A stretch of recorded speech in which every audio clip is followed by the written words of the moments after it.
The Death Mage Who Doesn't Want a Fourth Time. Chapter 46. Preparing Defenses While Desperate and Out of My Mind. Now then, I want to set up Talosheim's defenses. Using the contents of the discussion that had taken place on the day Eleonora had been accepted among his companions, Vandaloo and the others set to work. From Eleonora, they had learned that the vampires worshipping the evil god had subordinates in positions of power within the Merg Shield Nation, including the currently ex-Marshal, and they even had subordinates in the Orbom Kingdom. It was uncertain how much strength the pure-breed vampires would invest into the task of killing Vandaloo, but in the worst-case scenario, the vampires among the Merg Shield Nation's army could send troops to Talosheim. The only thing sturdy about Talosheim right now was its appearance. It wouldn't hold out against an army of thousands, and with the vampires among the army making hidden movements, escape might be impossible as well. If Vandaloo was on his own, he would have the option of escaping while he could. But if the enemy's reach extended even as far as the Orbom Kingdom, there was no place that he was completely safe on this continent. Of course, because Vandaloo needed to ensure the safety of the undead titans and ghouls who lived in Talosheim, the option of separating himself from them was non-existent. "There aren't any cowards here who would drive you out for their own safety," said Borkus. "That is correct, Holy Son. We will continue fighting, even if we quite literally have our flesh and entrails severed and our bones broken," said Nuaza. "I'm a bit late in having a say in this, but I agree. Vandaloo, we'd be in trouble without you," Vigaro said. Indeed. If the magic items we are using now were to break, we would once again face problems with fertility. Even if we leave that matter aside, what is the use in driving out our own king in order to achieve temporary safety? Said Zadiris. Borkus, Nuaza, Vigaro, and Zadiris made it clear that this was not an option. It wasn't as if Vandaloo didn't want to protect Talosheim, the place where he belonged. He planned to go to the Orbom Kingdom eventually, but he planned to at least return for a visit once a year or even once every few years. Even if he moved away to chase his dreams, he wanted there to be a home for him to return to. That was how he felt. Thank you. Well, then, we will set up a system that will hold just fine, even if we're attacked by an army of 10,000, including vampires. We'll achieve this by this spring or early summer, or midsummer at the latest. "Are you insane?" No, I'm desperate and out of my mind. Berkine and the other vampires who had sent Eleonora's party here would be suspicious at the sudden lack of contact, realizing that they had failed and take the next step. Well, it was unlikely that they would suddenly manipulate the Merg Shield Nation into sending its troops here because of that, but they would at least try to gather more detailed information about Talosheim. And once they learned about Talosheim's situation, it was highly likely that they would realize that dispatching a few vampires would be ineffective and begin to make greater efforts to crush the city. This golem transmutation, nobody can use it except for Vandaloo-sama. Leaving aside the mana problems, it's impossible for alchemists to create them in an instant and have them change their shape freely. The same goes for taming the undead. This was what Eleonora had said. If the pure-breed vampires discovered that Vandaloo possessed these abilities, they would try to kill him at all costs. That's a bit of an overreaction. The 3 pure-breed vampires can tame undead as well, can't they? As Vandaloo asked this question, Eleonora, who was having trouble pronouncing words because of the new piercing in her tongue, shook her head. Burkheimer's group can't tame them. Ternethia and Gubamon are the ones who mainly use undead. And they can turn corpses into undead and control them. But they can't control creatures who have already turned undead. It seemed that the undead controlled by the pure-breed vampires were those created themselves. They would not be able to tame even a rank 1 living dead if it had already become an undead without their intervention. Though, if they discovered that Vandaloo-sama can tame undead, they would be outraged, especially Gubamon. I see. The Sword King Borkus was one of the heroes that Gubamon had wanted, but now he was already an undead. Vandaloo had even gathered the scattered bone fragments of his right arm and used corpse healing to restore it, so claiming even a single bone fragment of Borkus would be impossible. Vandaloo didn't know what kind of personality Gubamon had, but it did seem likely that he would be outraged to learn that a mere Dhampir had stolen one of the heroes that he had wanted in his collection.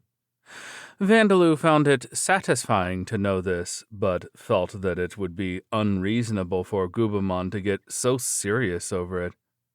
He wanted to go on the offensive so that he wouldn't lose to such an unreasonable person, but that was difficult. Like the vampires, Vandaloo and his companions would find it difficult to cross the boundary mountain range now.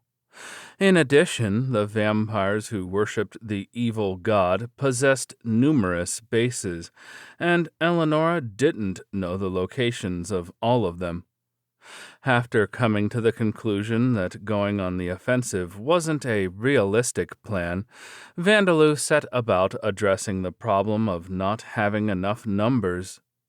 Talosheim had originally been a fortress city-nation of 5,000 Titans. Of course, this meant that the city was plenty large enough for a population of 5,000 to live inside the city's walls. However, there were only 1,000 undead Titans. Even including the ghouls and monsters of the new races Vandaloo had created, there were less than 2,000 of them. Creating a flawless defense with these numbers would be impossible. As undead didn't feel fatigue or need to sleep, it was possible to keep them permanently on watch, but Vandaloo didn't want to ask them to do this. The undead needed riches and pleasure in their day-to-day lives as well. So the first thing he did was increase the number of golems he had at his disposal. Get up, go. He went to Garon's Valley and mined the stone. The method he used was to directly turn the stone walls into golems and have them walk themselves back to Talosheim. Other than requiring a lot of mana, this method was very easy. Amazing, Holy Son. Doesn't that mean we're losing our jobs? Because there's no time. In any case, I'm going to be mining here today until this place becomes known as Garon's Pit instead of Garon's Valley. We're actually going to lose our jobs. No, we're actually going to have more work. Really? As the undead Titan stonemason said, their workload had sharply increased, because they would be turning these new golems into ornaments. I'm going to attach these golems to the outer walls and the walls of the stone buildings. I want you to work on them so that they look like decorations at a glance. That is quite fancy. We don't mind, but is there a reason you're doing that? Will it make the golems stronger or something? Asked a Titan. No, it won't. They'll just look like decorations. The stonemasons looked puzzled, but once the decorated golems were actually set in place, the effect would be clear. Simply stationing golems near the walls and buildings would be sufficient as a defense against intruders.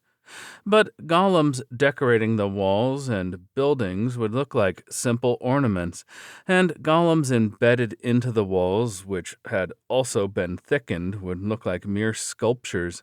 If an enemy army tried to close in on the defenseless walls, they could be taken by surprise by the enemies springing forth from the walls. And I can do things like have the sculptures keep up their act, wait for the enemy to set up ladders to climb the walls, and then make them destroy the ladders. That's dirty. Holy Sun, will the fortress buildings not become more fragile once the golems start moving? I'll add more stone to the walls to compensate when setting up the golems, so it'll be fine. Also, the golems on the houses and buildings will just be for scouting, so there'll be things like faces and eyes. With that, it will be unlikely that the enemy will destroy them. Vandaloo had thought of the idea from security setups used on Earth, where security guards and cameras would be positioned in inconspicuous places. And I don't have to pay any attention to the golems acting as security guards and cameras, so it's not mentally taxing on me. It would improve Talosheim's scenery as well, so there were only benefits to this method. Furthermore, Vandaloo discovered that taking too much of the stone cliffs in Garon's valley would cause them to become unable to mine any more stone for a while. It was as if there was a transparent barrier that created a dead end, preventing him from going any further. It looked like he could continue forward, but the background scenery might as well have been painted on a solid wall. But the dungeon would return to normal in a few days' time, so there was no need to worry about the stone running out. The others were not taking it easy while Vandaloo and the stonemasons worked busily. I'm going to request something a little dangerous. I want everyone to place the golems and undead that I made to keep watch in the places that I tell you. They were strengthening their defenses, but the fact that they didn't know when the enemies would come would be a source of insecurity and inconvenience. That was why Vandaloo had requested the golems be stationed to keep watch. There were 3 possible routes that enemies could take. Leave it to me, Vandaloo Thama. The first was the route that Eleonora had used to cross the mountain range. This route was relatively safe, but many of Serkrant's subordinate vampires had been defeated along the way. Only noble-born vampires and beings stronger than them would be able to use this route safely. Eleonora declared that this route would be absolutely impossible for normal humans to use. Considering that, Eleonora realized just how abnormal Vandaloo was to have crossed the mountain range with 600 ghouls and not sustaining a single casualty. Is there a need to watch this area as well? Sran, there are vampires worshipping the evil god in the Orbaum Kingdom as well. The second was the tunnel that led to the Hartner Duchy in the Orbaum Kingdom. It was collapsed for now, but it could be reconstructed from Hartner Duchy, and vampire underlings might be sent through it. If the first princess was still alive on the other side, there was no guarantee that the vampires wouldn't utilize her feelings for her own country. And the third route was the most difficult. So, you want us to look for a tunnel that connects to the Merg Shield Nation. Does such a thing even exist? Asked Zran. I can't rule out that possibility. There were no legends that said there were tunnels in the mountain range leading to the Merg Shield Nation, but since there was one that led to the Orbom Kingdom, there was a high chance that there was one that had not yet been discovered. It would be a tunnel over 100,000 years old, after all. Back then, the Amid Empire and Orbom Kingdom hadn't existed, and it might have been constructed even before the goddess Vita created the vampires. If that were the case, it made sense to think that tunnels would have been built to the west as well as the east. Who could have built such tunnels was still a mystery, however. They would have to traverse lands full of devil's nests with uncontrolled monster populations to search for ruins that could be anywhere. Borkus would lead Vigaro and Zadiris in performing this task, and even Bone Wolf and the other undead would be dispatched so they would be fully prepared. I don't mind, but make sure you have miso, fish sauce, and especially katsuboshi waiting for me. If you're going to make adventurers work, you have to reward them. Ha ha! Do you like katsuboshi? Yeah, it makes the soup taste nice if you boil it, and it makes a good ingredient. You don't need to put any effort in. The katsuboshi was an unfinished product that was simply dried without being smoked, but as Borkus said, it made a good addition to soups. I want to perfect katsuboshi by the end of the year, too. It's imperfect. I'm looking forward to the finished product. Leaving that aside, I'll be having you place goblin skeleton skulls, rock golems disguised as rocks, and wood golems disguised as dead branches. All of them were objects that could be held in one hand. They were also things that would not be strange to find lying around anywhere. If the appraisal spell was cast, they would be discovered, but surely nobody would go around casting this spell on every rock, branch, and goblin skull lying on the ground. The mountain range was a place where monsters struggled violently to survive. Nobody would have the time to do that. Well, there was a chance that a golem or undead would be unfortunate enough to be destroyed by a stray monster, but that was why they would be placed in sets of 3. If one of them were to break, they simply needed to be replaced. Incidentally, Vandaloo had decided to abandon the route used by the Merg Shield Nation's army 200 years ago. According to Eleonora, a pair of hurricane dragons inhabited the area surrounding that route. In order to simultaneously battle against 2 dragons above rank 10 and win, in an environment where the only footholds were precipitous, fragile cliffs, a party of S-class adventurers would need to be formed. This would be difficult for the current Amid Empire, even if they expended all of their resources to do so. It would be difficult for the vampires as well. Eleonora had said that it would be possible for a pure-breed vampire like Berkheim to defeat them, but the signs of such a battle would likely be visible from Talosheim. Bright flashes of light, explosions, and the sounds of parts of the mountain range crumbling would be very noticeable.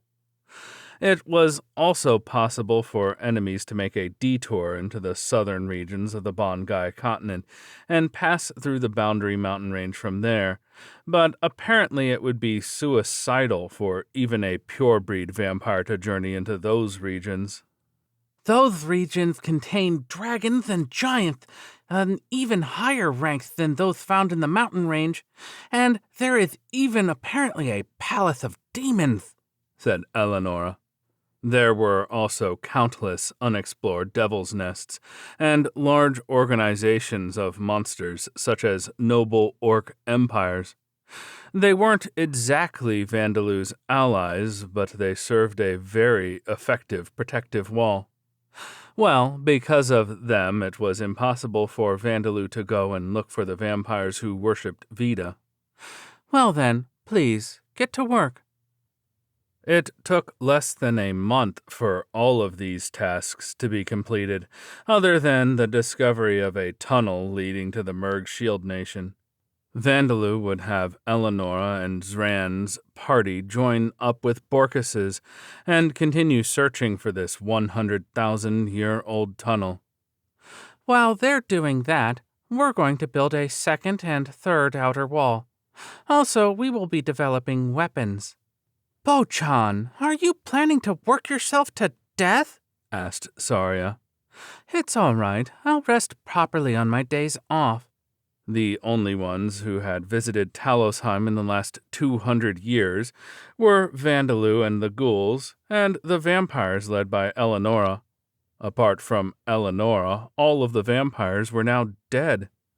It would not be easy to immediately tell that the number of Talosheim's walls had increased from the city's slightly different appearance. The second wall would be built sturdy, like the first. Golems would be set up on it, and slots through which arrows could be fired would be included. The third wall would be tall enough to conceal the first and second walls, but constructed in a way that would make it look fragile and easily collapse. I was thinking that if I put mud all over them and have undead vines crawl over their surfaces, it would have the appearance I want. If the Merg Shield Nation came, they wouldn't see the holes in the wall that should be there, according to their records of past events, but they might let their guard down because the wall looked so fragile. Of course, Vandalu would build the whole wall out of golems so that the wall would maintain itself without actually crumbling. So the wall itself will turn into soldiers when the time comes, says Sam. But vampires that are noble-born or greater can fly through the sky, can't they? Like Eleonora-san, said Saria. That's why I'll be making anti-air weapons. Creating undead that can fly would take time, after all. It would be a different story if he only needed a few, but to make dozens, hundreds of undead like Bone Bird from bone remains and raise them until they were able to fly, he would need a lot of time. There was the option of turning fresh corpses of monsters, such as wyverns, into flying undead, but getting those numbers would still take time, and if they were completely destroyed, it would take time to replace them. He did consider making hundreds of undead from small creatures, like small birds and insects, but in this world, becoming an undead didn't necessarily make the creature stronger. Even if he turned winged insects and beetles into undead, there was a high chance that they wouldn't even be able to bite through the enemy's skin. And since noble-born vampires were proficient with magic, they could easily be wiped out in an instant by a single wide-area attack. And turning that many insects and small birds into undead would actually be likely to cause Vandalu to work himself to death. I could probably use the corpses of insect-type monsters, but... well, I suppose once I've set everything else up, I can take my time gathering them. More importantly, Van-sama, what about the new weapons that we will be assisting you with? If it's working with metal, leave it to this old man. I'm planning to have you build some crossbows. Taria and the undead titan blacksmith Datara gave Vandalu odd looks. Crossbows? Ah, you mean those. What are you going to do with something like that? Crossbows already existed in the world of Lambda. However, they weren't very popular or in demand. Crossbows are accurate weapons with a slow rate of fire, but with their strings wound back, even frail women and the elderly can use them. However, skills and martial abilities exist in this world. A high level in the archer skill increases accuracy and power with a bow, and with increased attribute values from gaining levels, even a woman with slender arms can draw the bowstring of a large bow. And with martial skills, it is possible to achieve superhuman feats, such as rapid consecutive fire and firing with enough precision to thread a needle. Crossbows receive a bonus to accuracy from the archery skill, but martial skills cannot be used due to their structure. One does not physically use one's hands to pull the string back, so increased attribute values make no difference to their power. Because of this, even soldiers do not use them, let alone adventurers.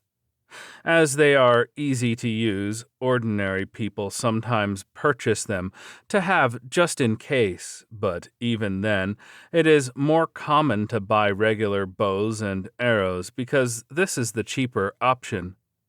Thus, crossbows are known as weapons only to be used by the eccentric in the world of Lambda, and apparently it is common for weapon stores in even larger cities to not have them in stock.